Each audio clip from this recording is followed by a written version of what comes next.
Hey, Tolerators, it's me, Natalie, with your before show updates on all things Team Tolerator. So, we are sitting on the January, February, March side of life. And what does that look like? Well, it looks like the misogyny meltdown over on Patreon is well underway. That is a new series and show that I am producing for Patreon members only because there is a lot of scripting and a lot of vulnerability going on. I've already sang a song, I've already produced a skit, I'm already writing comedy. So go take a chance on the misogyny meltdown and the way that To All the Men I've Tolerated Before is expanding and evolving with the link in the show notes. For January, we celebrated the Misogynist of the Year award ceremony. For February, we are focusing on the concept of love and self love being part of the resistance. And in March, why, yes, we're still going to do seasonal things with celebrating International Women's Month. And all of that will be wrapped up into our new variety show, Misogyny Meltdown. I cannot wait for you to check it out.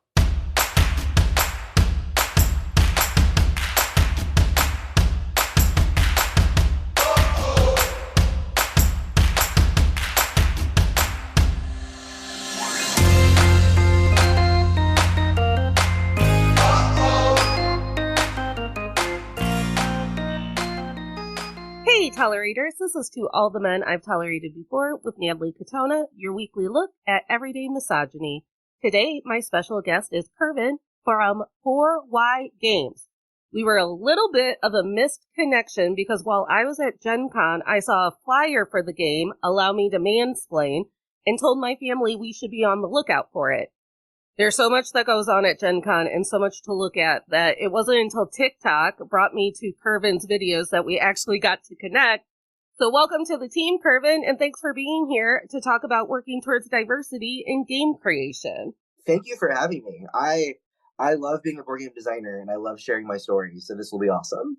I love it. I desperately want more friends in the gaming community in general, especially when those friends go to Gen Con, because I go every year, and every year I just end up walking around by myself.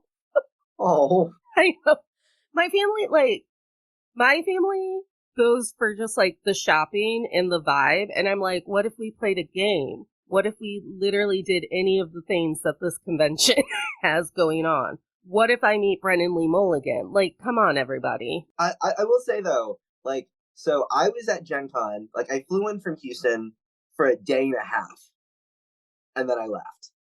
And the reason why I used Gen Con for a day and a half is because one of my favorite publishers that I met on TikTok, Wonderbow Games, they're based out of Germany.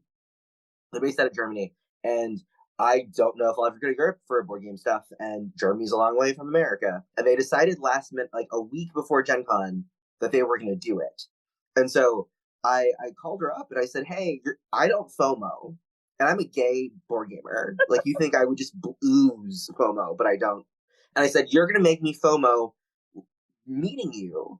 And then she said, well, I kind of, I'm doing this event. I have a free badge. It's yours, no strings attached. You have 4 hours to tell me if you want it or not. And I said, okay. And so I looked up plane tickets. I looked up hotels. Initially, when I looked at plane tickets, it was $800 from Houston. It was ridiculous. And then when she messaged me about the free ticket, I looked. It went down to $350. Oh my God! So and direct. Direct. So I got a hotel for a night, 2 nights I think, and a Gen Con badge and a plane ticket, all for what I would have paid if I just bought the plane ticket 6 months ahead of time. Oh my God. I fly out to LA on Sunday and I'm going to be paying off that ticket for a year. But it's because I do get FOMO, and a bunch of my virtual book club friends were getting together and I was like, me too. And they're like, you live in Ohio. And I'm like, me too. My online board gaming group, we play on Tabletop Simulator, where people can put their games so people can play test. We play every Monday, and then we played for a year, and they said we should all get together. And they're in New Jersey, Maryland, and upstate New York, and I'm in Texas. And I was like, Okay, cool. And then they picked Virginia.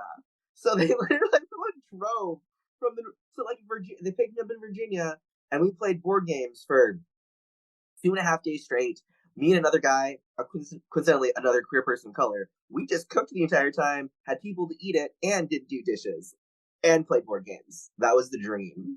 I have this working theory that it is virtual friends that are the most generous with their heart and time with you, because your other friends are just like always looking at you and they're like, no, we get it. We do trivia on Wednesdays. Everything's fine. But your virtual friends are like, I'm so excited to be in a room with you.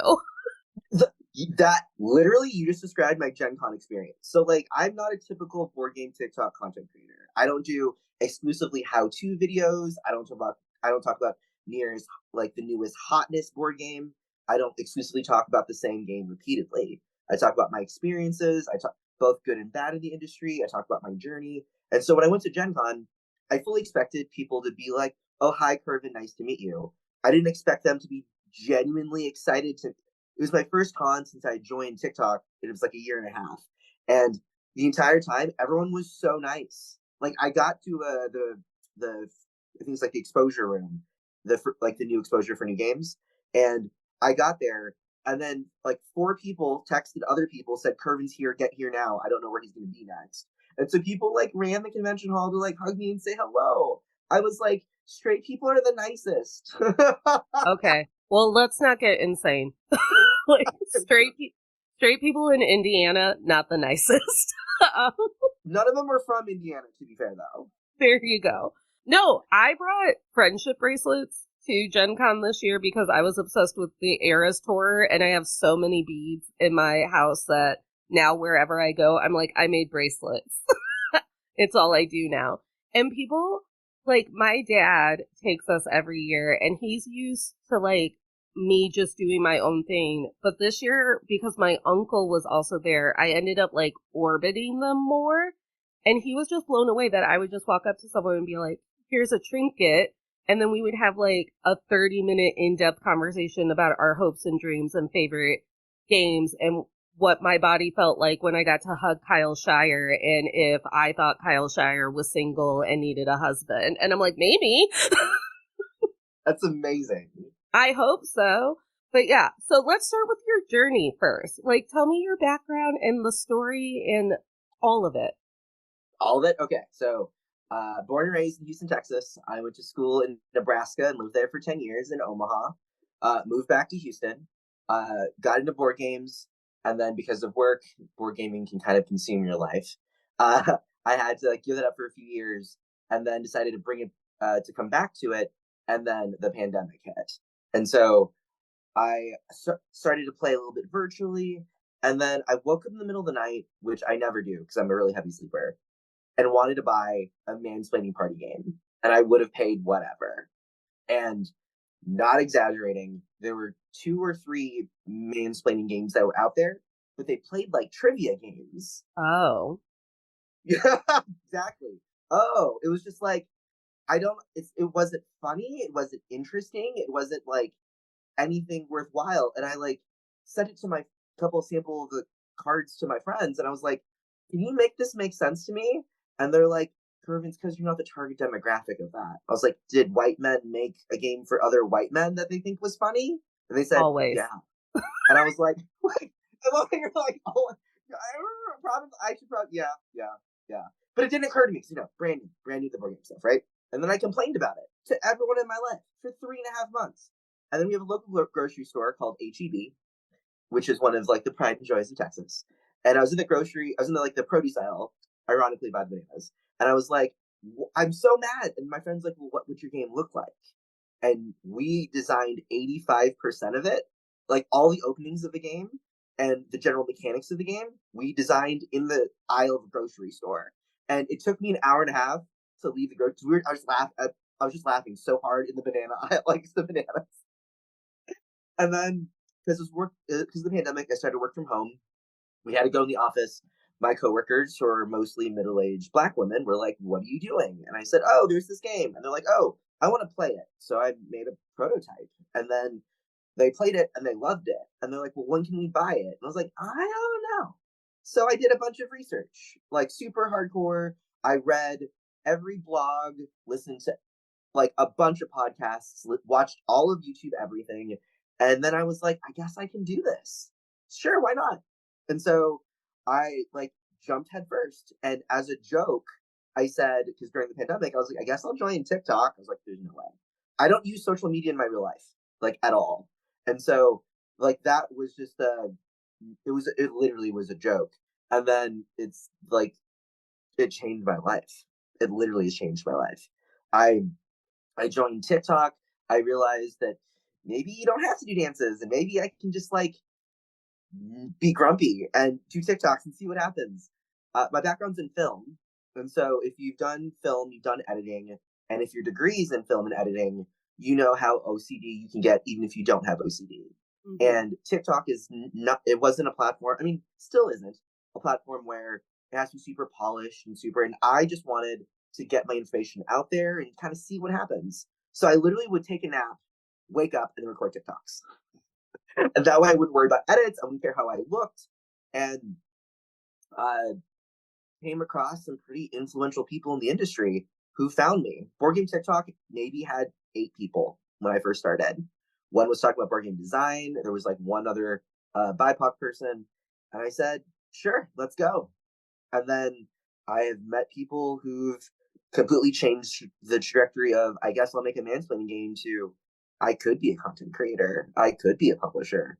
I could make the industry easier for people who look more like me, who want to play games that I want to play.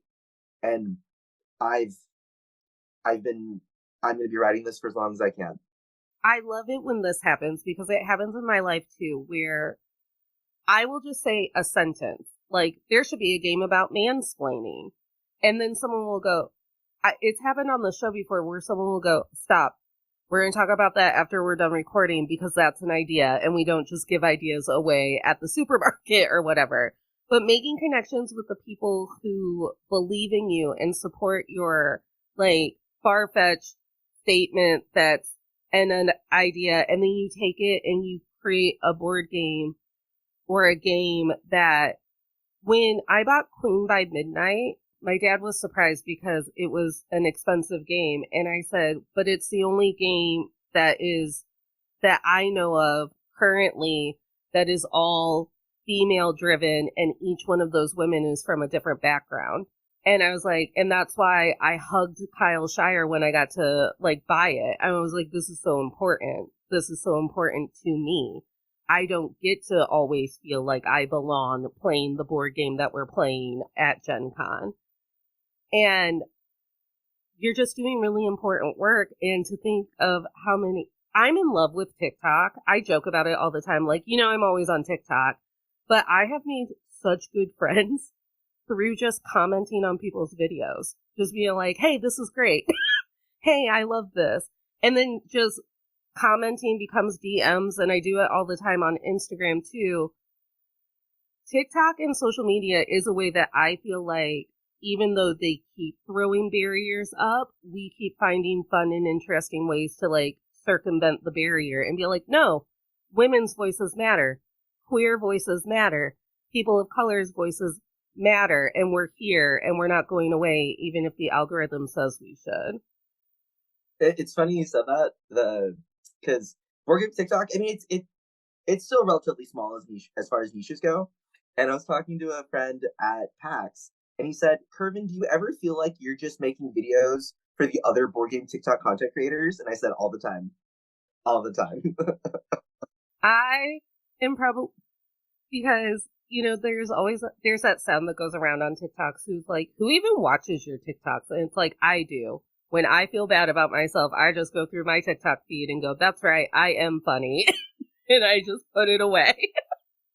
And it's so funny because it was something that I too, when we started this podcast, I had a co-host for the entire first season, and she ended up stepping down. And she's like, TikTok might be a great way to get the podcast out there. And I was like, I don't want to be on TikTok with the teenagers doing weird dances. I'm 32. I was 32 when the pandemic started. I was like, They're going to laugh at me and they're going to tell me that I shouldn't have adult acne anymore and I'm going to cry. It was more of just like, you never really know. And then the more research I did, weirdly enough, made me feel comfortable. Like the algorithm is this crazy thing, right? That no one fully knows. You hear theories how there's like competing algorithms and blah blah blah blah blah. But at the end of the day, I took comfort in knowing that TikTok wants your videos to be seen. TikTok wants to show your videos to as many people who they think might like your videos and build this community. And if you were to tell me that I would build a community of like allies on on an app where I just talked about my feelings in a car for 30 seconds at a time, it's wild to me. And then people in the board game industry, FOMO not being on TikTok, but they don't want to do the work it takes to do well on TikTok. Mm-hmm. I hear all the I've heard multiple times to my face that, well, Kervin's just talking about his feelings in his car. If he can do it, I can do it. I'm like, then do it. Then do it. Like, you can't tell me if it's that easy, but they discount my intention. You can't. I say all the time, and they're like, Kervin, you shouldn't say it, but I think it's true. I don't have the privilege of like just opening up an app, of like starting recording, talking about diversity the way like a straight ally does. Like they're allowed to make mistakes. They're allowed to misspeak. And they're like, well, Kervin, you put that pressure on yourself. And I said, no. Like my platform is very much my experiences because I don't want to have to deal with all the BS that all of my friends and like BIPOC and queer friends have in other spaces where they're just like screaming at people who are trolling them. And I get anxious enough. I'm hard enough on myself. I don't need other people. And there was one person I've ever blocked, and before I blocked him, he made a response saying, "If why are you making a game that's not for me?" And he's like a cishet white male. And I had 6 content creators who were all cishet white males respond to that comment and say, just because something is made for other people does not mean it's not made for you. It just means they're being included. You're more than welcome to play it, but it just might mean something and give a different experience to somebody else. And I was like, that was one of the first times I was like, I'm making a difference. There's quality people on TikTok. What is happening? It was one of the coolest experiences I've ever had. Sometimes you can really just leave those comments alone and be like, someone will take you to task, because I've been that person on someone else's TikTok where I'm like, hey, hello, ignorant fuck. You found us. You found the people who are just trying to be chill with one another and like love. But now I'm going to have to embarrass you. So I hope you feel big. It amazes me that so I was raised by a cishet white man. And one year we went to Gen Con and there were all of these flyers up about cosplay doesn't mean consent. Yes. And then in the Gen Con program, there was an article about highlighting people of color cosplaying. And my dad was like, I don't get it. And I was like, okay, tell me. Come on.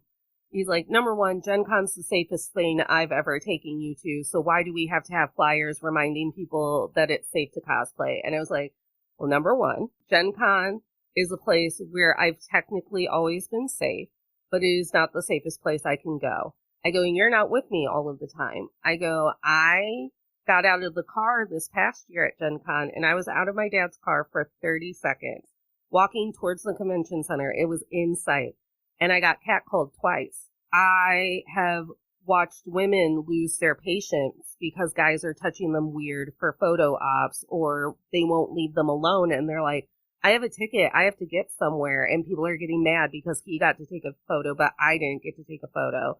And I've stepped in and said, are you paying her? Is she paid by Gen Con? You working for Gen Con? No, she's not actually a part of your experience. You need to go. You need to move on. And my dad's like, well, I've never seen it. And I go, because you don't have to see it. That's the point. It's like, why aren't you making a game for me? And it's like, because there are already 2,200 games for you. That come out every year.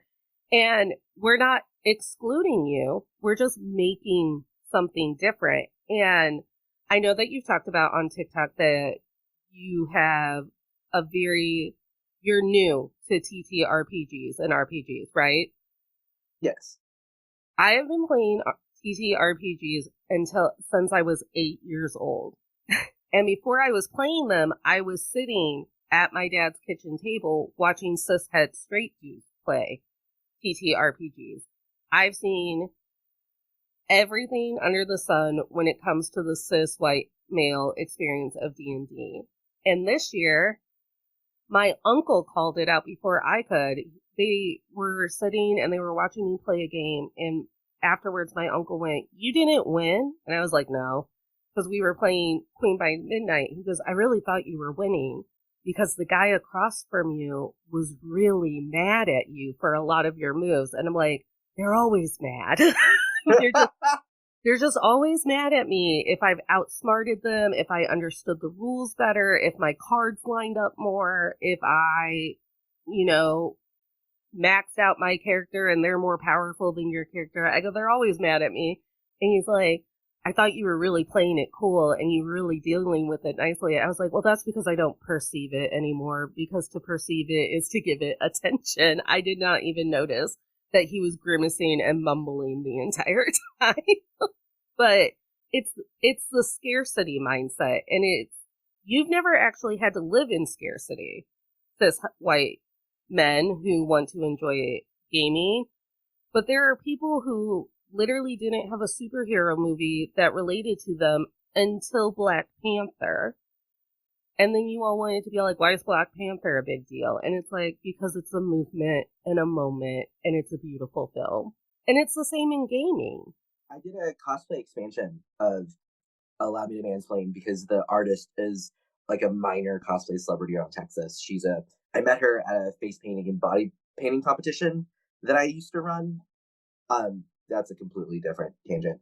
But so when I did research on it, it was mind boggling how like racist and misogynistic cosplay is. And like just because they cosplay someone who might like show a more revealing outfit, like men feel entitled to anything. I was just like it was baffling to me. And that expansion in cosplay circles when they play it turns into a therapy session of like this happened to me, and then just like there's things like so in Allow Me to Mansplain, the game I designed, you start off describing something with an opening line of something that like a douchey male might say, or like a dude might say, right?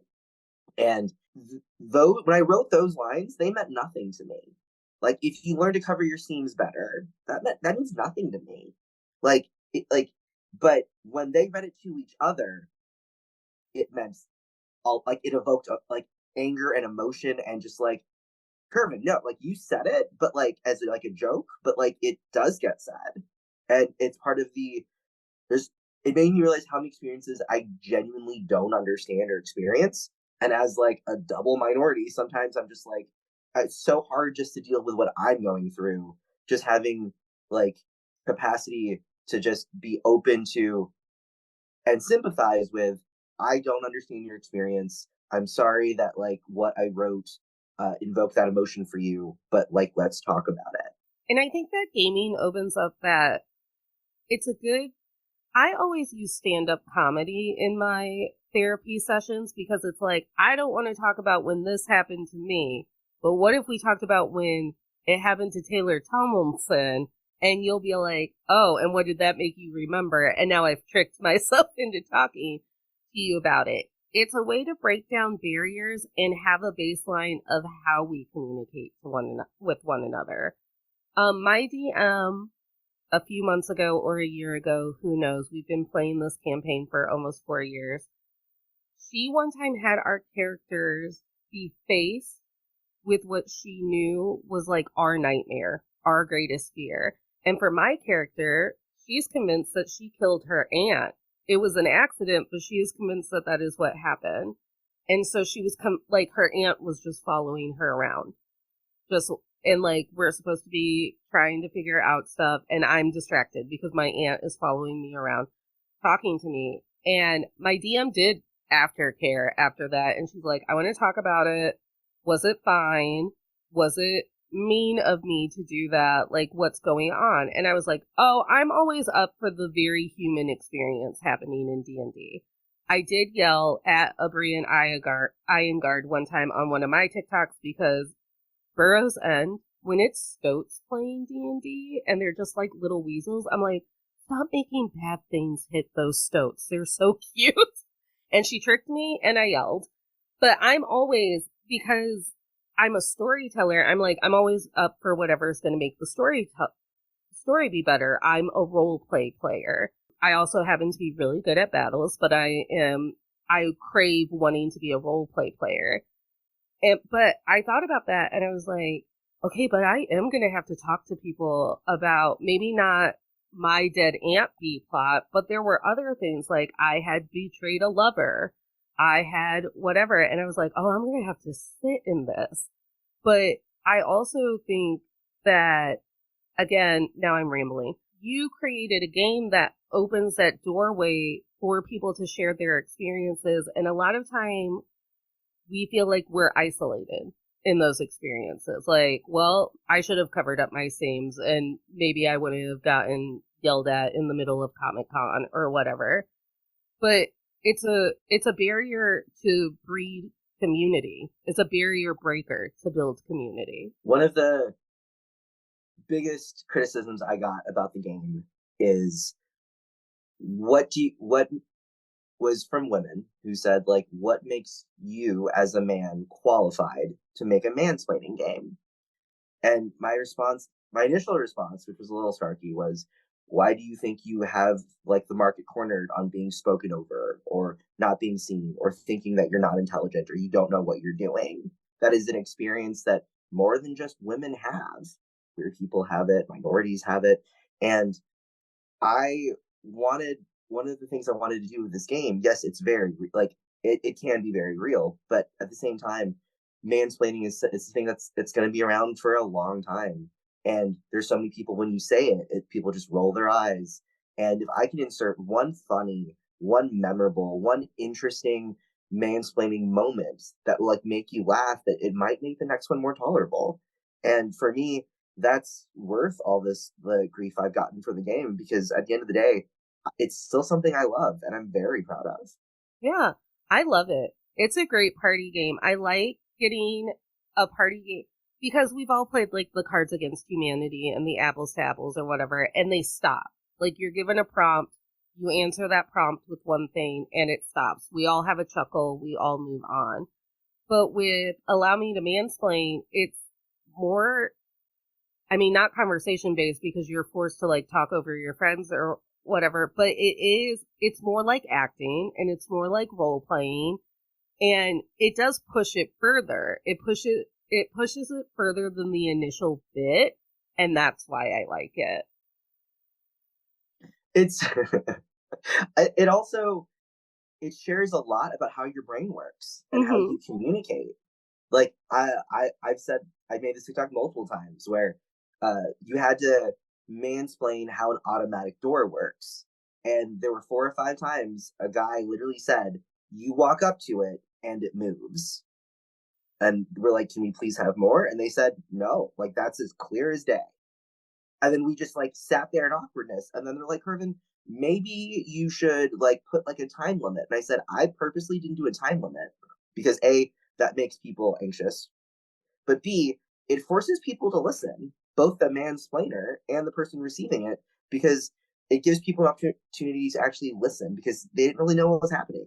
And of course, when women would have to explain that, they'd say everything from like, you're at the grocery store and you have a cart and you walk in the building and then this happens. They talk about sensors. They talk about motion sensors. And then my favorite was when you were a kid and you pretend to use the force at the grocery store. It's still my favorite explanation of anything I've written. That's my favorite one because it's so true. So not only being a intersectional feminist woman who runs an intersectional feminist podcast, but I am also a late in life, late blossoming queer woman, I guess we would call it. And I have ADHD all on top of it. And there are so many times where the smallest thing has made my ADHD shut down whatever you're saying. and focus on whatever new stimulant happened. And I've had to ask people like, can you elaborate? Can you explain yourself again? I didn't catch part of that. I think part of my ADHD is an audio processing issue. And the amount of times that people who know me, people who don't know me, people who care about me have gone, no, I already told you and you should be listening. And it's like, oh, That is not where I thought that was going to go. That is not where I thought that was going to go, if I'm going to be honest. I know, because who says that to people anymore? Like, no, I I told you and you should have listened. Well, I think for me, it's more of like less like because I'm an anxious person and I have like a really good memory and I'm also like a feeler. So if someone says something that has like a really strong connotation to me, I'm gonna go through that experience and then it's gonna trail off. So I normally say something like, "Can you just rephrase that, please?" Because like it's not that I wasn't listening; it's just I was so distracted by what you said that there's no way you could possibly known because you just asking a question, right? That like that would just make me lose my mind. But uh, I'm lucky that when I ask that, people understand. Like it's not that I'm not listening. It's just it might get lost. And the longer I'm in the board game industry, and the more I play games with people, the more it's obvious that my brain just processes information differently. And how I hate when people talk about intuitiveness in board games because what's intuitive to one person, I genuinely don't think is intuitive to like me. And how like I've been told Kervin that move is suboptimal, and I was like, is it? I don't think it is. I think it's perfect. Like I'm not trying to min max my way to a win. I'm trying to like figure out a way with what I have to like come out on top. And more times than not, I do. So like I hate when people talk about intuitiveness. I also think it's people just talk it when people say intuitive, I don't think they actually mean intuitive. I think that they mean that that's just how my brain works. Yeah. Like that's what would have made sense to me. I thrown and have I walked away from the table after I've knocked my own chair down because my brother-in-law has beat me at oh no, what's the train game? Ticket to Ride. Ticket to Ride, which is one of my favorite games. Will I have completed 4 railroads in that game and then my brother-in-law beat me by 3 points because he got the longest railroad and that technicality made him win? Yes. Will I walk up to the board game the next time and be like, today all I care about is the longest railroad? No, because I like getting the cards and I like being like, okay, I can connect San Francisco to El Paso. And while I'm doing that, I can also get from Maine over here and connect it all and get these 4 railroads. So I'm going to keep all of my cards. And I guess I could be a little less competitive. But it does. It makes my brain tingle. Like it gets the good feelies in. Oh, 1000%. Like I always say, if I'm not holding all the cards, I'm not playing the game. Like I'm the reason why there's a hand limit because that's always my first question. What's the hand limit? And they're like Kervin. I was like, I play a lot by feel. And like, have you ever played the game Blockus or like Blockus? Blockus?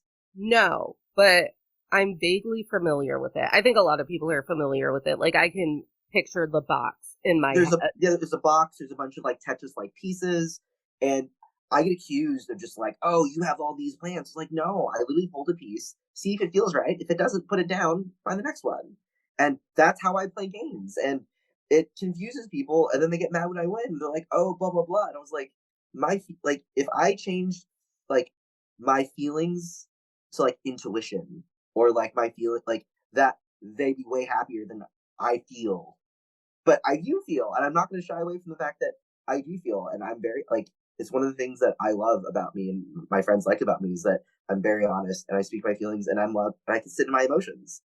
Have there been times in your career or even just as a board game lover where it really hit you that, oh, this is a direct consequence because of the lack of diversity that we see in board games or in game development? Kind of. The one that's coming to mind is when people talk about diversity and making games more accessible.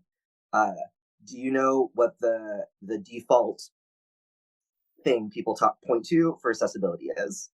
For accessibility or for diversity? Or diversity slash accessibility. Yeah, it's like to me they're very intertwined. Yeah, I was gonna say, they revamp Clue and they make Miss Scarlet a black woman, and then they put her real big on the box to be like, we did it.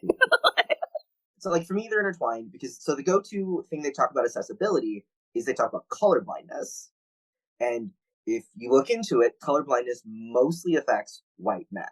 So that's why when they talk about making game more diverse, more accessible, it's more accessible for them. And when people talk about accessibility and that's the only thing they care about, it makes me just go, okay, you genuinely just don't care. Like when people talk about diversity of body types or diversity of like even just like hair color, there's games I've played where it's just like not even like it was just like brown and blonde hair people. Like there's black Irish, right? Like you can't tell me like as someone who grew up in Texas, I grew up in one of those diversifying suburbs they always talk about. And even for me, walking into a room, it's like the first thing I notice. And when you play a game, it's the first thing I notice. And it gets infuriating. And so whenever I was in the board game design forums once, and there was a white board game designer who was trying to add more diversity to his game and posted like a black character, and one of them had a flat top, like a Hey Arnold '90s flat top, and the other had like a fro, and then they basically it was up for discussion which one they preferred. And board game design forums are mostly white men, and I had the ick because it was basically like a white dude asking other white dudes which hairstyle is more tolerable. And it's like things like that I'm like, I have to tell you guys this. Like I don't understand. I don't understand. I I hate like I don't hate telling the story, but I have been the white woman explaining other things to white people in the room so many times. And a fun example, or a not so fun example, because it meant I did not enjoy the movie, was we were watching Bad Hair on Hulu, which is a horror movie. It's a horror comedy with Nicole Byer, where a weave is possessing people, and then like horror hijinks ensue. And I was watching it with a room full of white people, and they just kept asking ignorant questions. And I was like, what? And they'd be like, I don't understand how this would happen. And I was like, so then I'm explaining weaves or whatever. And then I'm explaining like people who are coming on screen who are like in a different world or living color or whatever. And I'm like, hey, everyone, I know that we're in Ohio. I get it. But have you ever turned on the TV and seen anyone who doesn't look like you? Or are you only watching 19 and Counting on TLC? Like, what are we doing? When you told me that it was just like white men going back and forth on which hairstyle was tolerable, I was like, oh my gosh. It again makes the person that they're trying to quote unquote like respect or probably just appease, it still just makes them a commodity to the game and to all of it. I made a TikTok once talking about how there are people who say they've never like played a board game with like a minority person before. And I was like, that's interesting. And I was like, I guess if you want the experience, hit me up, let's go. Why not? Right. And um I I took someone up on that offer and we played a game, and the first words were, I've never played with a gay before. And I was like, That's so oh, sad. I was just like, that, you know, my response was that you know of. A, right? Because like it's not like you're not wearing like yeah. So and then the entire time they just kept on saying things, and I just remember saying like, that's probably why you have it. Is because you and then like it's not my job. One of the biggest differences. So I've diversity in the board game industry.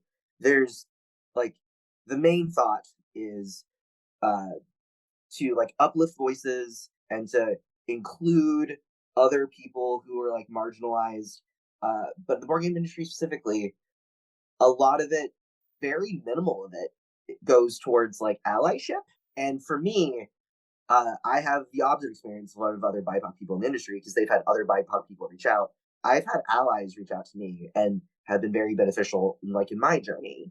And so I'm not saying, so my approach when I talk about diversity isn't like, I'm going to change your mind. I think you're evil. It's more of just like, this is my story. We are all grown. If you care, here's a different side of the story. And if you want to listen, cool. If you don't, hey, that's totally fine. But I'm not here to engage to change your mind because I'm trying to make games for people. That is Yeah. like my one priority. And I and people think that you need to engage in more conversation. Like, I don't gotta do nothing. I don't. One of my or co-creators, Julia Washington, we went hard in our voice messages one time because someone dared to say the like, have you tried leaning in? Did you just lean in? And I'm like, why am I always leaning? My back is like crooked. Why can't I just be accepted? And if I'm telling you 2 plus 2 is 4, please don't get out the calculator. Like, sorry, I didn't put it out for counters as you and leaned in harder. And I do feel that we do put a lot of pressure on other people to fix that problem for us, where it's like, well, if it's a problem for you and women aren't in the gaming industry enough, why aren't you putting women in the gaming industry enough? And I'm like, because I don't have the time to teach all of the women that I know D&D. Like, there are so many books. There are just so many books that I would have to read. And I feel like there's also people like better equipped for that. Like, I don't have the patience to sit down and be like, let's sit with your feelings. I'm just like, I've done that my entire life. And I don't have, as an adult, I'm just like, it's funny because on TikTok, a lot of my mutuals were like, oh, Kervin, you're so blunt. You speak your mind. And then they meet me in real life and they're like, oh, you really calm yourself down through your TikToks. I'm like, yeah, because a lot of it has to do with like, am I comfortable with you? Do I feel safe with you? And if my feelings won't let me, then I won't. So like, it takes a lot for me to just be able to like speak my mind and just know that like it's being accepted and taken the right way without having to quantify or qualify everything I say. Yeah. My new approach is it's just so easy to do it that there's no reason why you can't. Gen Con recently started offering for your badge pronoun ribbons so that when you were playing with other people that you had not met, you could respect their pronouns. And I pick one up. I put on my she, her, hers pronoun ribbon every year and I move on. Well, this year they let you print it on your badge. Like, you could change your pronouns into your profile and they would just print them. So someone in my group was trying to rile up the conservatives in my group with these ribbons. And they're like, don't you need a ribbon? Don't you need a ribbon? Blah, blah, blah. You know, good old white man, Matt Rife value comedy we're having right now. Just live right in front of me. And they get to me and I go, I don't need a ribbon. And I just pull up my badge and I go, I had them print my pronouns. I paid attention when they sent the email that we could. And a person in my party went, well, why do you have to if that doesn't apply to you? I go, it does apply to me because it applies to all of us. We all have pronouns. This was one way I could make this community safer for people who you're going to tell them that their pronouns don't matter or don't make sense or aren't grammar correct or whatever. My favorite thing to do, there's a lot of like little things I do when I like meet like my mutuals for the first time, just to make sure that like I think they are who they like say they are and like my feelings are right. My favorite thing ever is like, I'm 5'2", right? And if you see any videos from PAX, all of them are huge. All of them are well over 6 feet. And so one of the things I always make a point to do is like when we're walking somewhere, like put my hand on their lower back because it literally is like right here for me. Like, like, and if they freak out, that's a pretty good indicator of like, hey, like maybe I'm not who you thought you were. So I'm not hitting on you. It's just more just like, oh hey, hi, nice to meet you. You know what I mean? And there's so many men who are insecure about the most random things that don't matter. And then because I had heard years of the Natalie, why do you honor the pronoun system at Gen Con comment, I lost it. I had not lost it yet at Gen Con, but I was like, well, I guess here it is. And I went, I have told you that it is one of the easiest way that you can respect people, and you just choose to not do it. You choose to not do it. You choose to tell me that you don't care that those people live a life that they live and live a life the way that they quote unquote choose to live, and yet you won't do the one simple thing to make sure that they feel safe. You would rather people feel unsafe so you are comfortable. Well, I also just not a fan of when people talk about like, don't tell me a space is like a safe space. Just let me feel that it is. And you can't, and like I'm not a big fan of that, just because there's things that are, there's so many people who just say things, and in the board game industry, it's an industry full of dreamers. That's why there's games, right? And at the end of the day, it's just like, show me that you care. And there was like a one of my mutuals, he was just like, Kervin, I want to put you on my shoulders. And I was like, okay, sure. He's like, no, you know what? You can say no. I'm like, again, it's fine. I don't care. I genuinely don't care, right? And so, but he's like 6'2", and I have a 24-inch inseam. So unless I'm standing on a chair, he is on the ground, like, before he lifts me up. And so he went and did it, and he like walked, he like paraded me around like an aisle or two, and he was so gentle. He was so like methodical. He was so, it was just like, it was like something I didn't expect, because he's just like this big burly guy with a beard, and he was like super like, he was checking in with me. He's like, "Are you okay? I can put you down. Are you sure?" And I was like, "Where was this all my life?" Like, it was super sweet and unexpected. If that guy's listening, I definitely want to be friends. Like, if you're listening, because my dream is to just be Yoda backpacked through crowded areas. Like, just please put me on your back like I am Yoda, because I am 5'4", maybe 5'5". So, like, please just attach me and let's go. No, but that's a great point. It's like, stop telling me that I'm safe when I'm telling you that I'm not feeling safe. Because eventually I say, the pronoun issue also makes me feel unsafe as a person who's confided in you that I'm exploring queer options with my sexuality. So it's a real slippery slope about where your intolerance is going to end up. And then you're going to have to lay awake at night being like, am I intolerant to someone I love? And the answer is going to be like, yeah, you are. One of my best guy friends, I remember I was visiting him in Nashville. He's like, Kervin, we're going to watch the soccer game at my favorite bar. And I said, okay, let's go. Sure. We walked into the bar, and I did not feel safe. Like, I walked in, I heard slurs.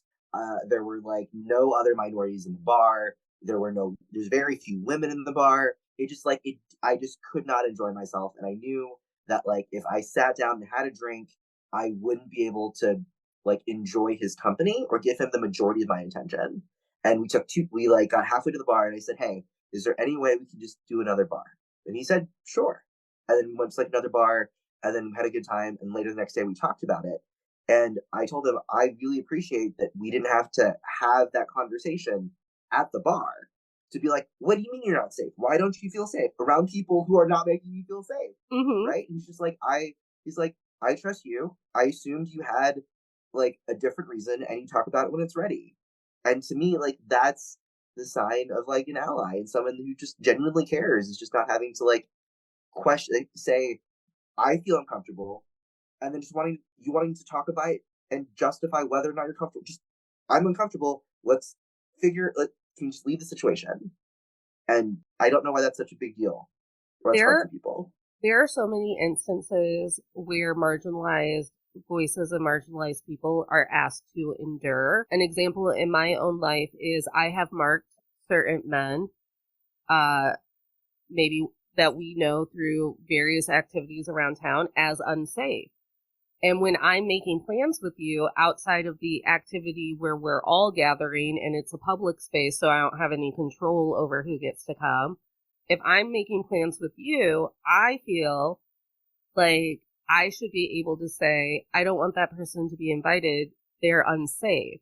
And instead it's, well, he's having a hard time. Can't you just deal? And it's like, now I'm not coming because it's a waste of my money. Because now I'm just mad the entire time. And time. Not even like money. Like, I'm more upset about like just like having to like tolerate them. I don't want to have to tolerate someone when I'm supposed to be like enjoying someone's company. Like Mm-hmm.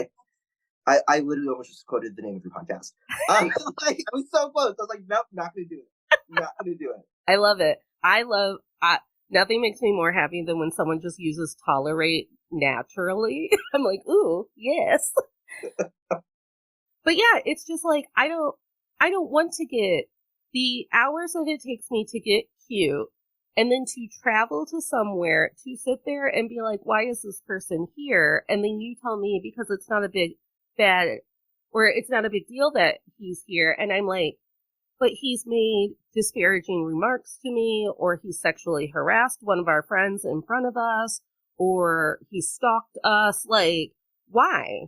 And it's like, well, you know, he's just a little awkward. And I'm like, awkward people still kill. He's awkward is an excuse. That's the excuse. You might as well just say he's cute and it's fine. Like it's the same thing. Like he has an arm, cool. Like I had a man come up, ask me, can I talk to you about this? And it was something that happened to another friend of mine. And he ended up saying, he was like, I just feel really bad for the guy because it's just really apparent that he's not as socially intelligent and as socially adept as all of us. And I was like, hey, that was a really kind stance to take. I go, I don't get the privilege of taking that stance because men who get the benefit of the doubt because they're awkward or they're just not like on the up and up of what it means to treat other people or whatever, they get angry at me and then I disappear. And then you won't see me again until my photo's on Netflix. Like, get your outfit ready for my Netflix murder documentary. And he really went. He was like, oh. And I was like, yeah. I go, I'm over feeling like I deserve to be harmed because someone else is having like a mental block on what it means to be a person in a group. even just like believing my experience. The amount of times where like that's one of the most surprising things is that when I talk about my experiences in the industry, people are like, well, that's not my experience. I'm like, cool, you're not making a video about not your experience. I'm talking about like my experiences in the industry, whether or not like I didn't think people would think I'm lying, but like why do I have to justify if I said this happened? Just like and it doesn't change like it's nothing crazy. It's just something that I noticed and I have to explain I have to record everything for you. Like I don't understand. Well, and because you know we're on TikTok, people are submitting their doorbell, their like Nest video doorbells to be like, yeah, he screamed at me and then he punched the wall. So I threw something at him to get him out of my house, and the cops are like, and it's like, well, here's my video, and they're like, hands are tied. Let him back in your house. It's infuriating. It's infuriating. Well, I am going to move us to our uplifting traditions onto all the men I've tolerated before. We like to give everyone a takeaway from our experience. Like, if you had to learn anything about what it meant to be fighting for diversity in the gaming community, this is what you should take away from it. And then we like to manifest and we like to hope that eventually all of the heavy things that we talked about get better. So, as a person who is working so hard to fight for diversity in the gaming community, what is your big takeaway? Like, what is your driving force? Being open to the fact that people might actually care in diversity circles because of experiences and how you've been treated and the longer you've been in this, it's really easy to get jaded. It's really easy to be like us versus them. And I genuinely believe that when it comes to like diversity spaces and growing diversity, in order to get to where I hope the board game industry will go, you can't ignore cishet white males because they control how long it's going to feel awkward for us, and they're going to be the and then they also control like whether or not they're going to fight for us with their circles because there are tons of circles in the board game industry I'm never going to be a part of that I'm not invited to because I choose not to be because they choose me not to be, and like, but there are people who believe in me and believe in my message, who fight for me in ways that I never expected or dreamed of. And being open to the idea that someone who acknowledges they will never understand your experience, want you to be here. And I believe that I genuinely believe with all of my being that like there is a space for me in the board game industry. There's a community of people who want me to be here and to be and to succeed. And I just had to be open because there's so many. There's been five DMs I got from mutuals who were like, "I would love to talk to you about like the future of your business." I'm like, whatever. It's really easy to ignore those, right? But I took all of them, and every single one of them drastically changed my trajectory in the industry, and put me in connections with people who I literally talk to every day now. Like my friends have been replaced with all TikTok friends, and we like and like I'm sure you noticed the day that when you share like a video via text message, it also shares like in the app now. Yeah. Annoying. Annoying. TikTok, take that off. I know my Awful. sister sent me this TikTok. I'm opening it right away. Ditto. It's not like it's just waiting there forever. God. No, I do. I'm like, what is this stupid fucking notification? So mad. So bad, TikTok. It's because they want us to stay in the app. And I'm like, I'm already dedicating days to you, TikTok. Ditto. I think my biggest takeaway is a lot of people keep talking about the gaming, like gaming is a community, gaming is fun, gaming is safe. And I think my biggest takeaway is, or the thing that I would continue to add to that sentence is, gaming is a community if you allow it to be a community. Gaming is a community if we're all having fun. Gaming is a community if we all feel like we get to share or have equal time or whatever. I love that. I absolutely love that. What would you like your manifestation to be? What do you hope for coming forward? So the goal was not to break even on my first game because it was a party game. I acknowledged it was a polarizing party game. And I had the game made in America as well because people say you can't have your game be made in America. I'm like, watch me. And so I did. And my goal was to always build a community to where I'll break even on my second game. And so my second game is a marshmallow cultist board game where you have these marshmallows who travel the world to find this mallow flower, and they do this fire ceremony. But some of the marshmallows are afraid they're going to burn down your home, you being animals. So they come to you with water guns, and they say, help us save your home. So the game has these really cute animals with like super soakers, and you're shooting them at marshmallows. I know, like literally, like people are like, "Oh, Natalie's melting," and it's because I love animals and I love like fluffy little magic marshmallow people, and I love cults. Like I love learning about cults. It's perfect. It's a perfect game, and I'm not even going to manifest that you break even. I'm going to manifest that like I see it in my board game bar because someone bought it and was like, D20 needs this, and I bought myself a copy, and then I'm donating you a copy. Like, I just like want to manifest that for the rest of my life and for the rest of my Gen Cons and for the rest of my gaming experience, I'm running it. TikTok's bringing me to you, to people like you, people like me, people who are open to online friends, and people who just want to make the community put its money where its mouth is and actually be a community.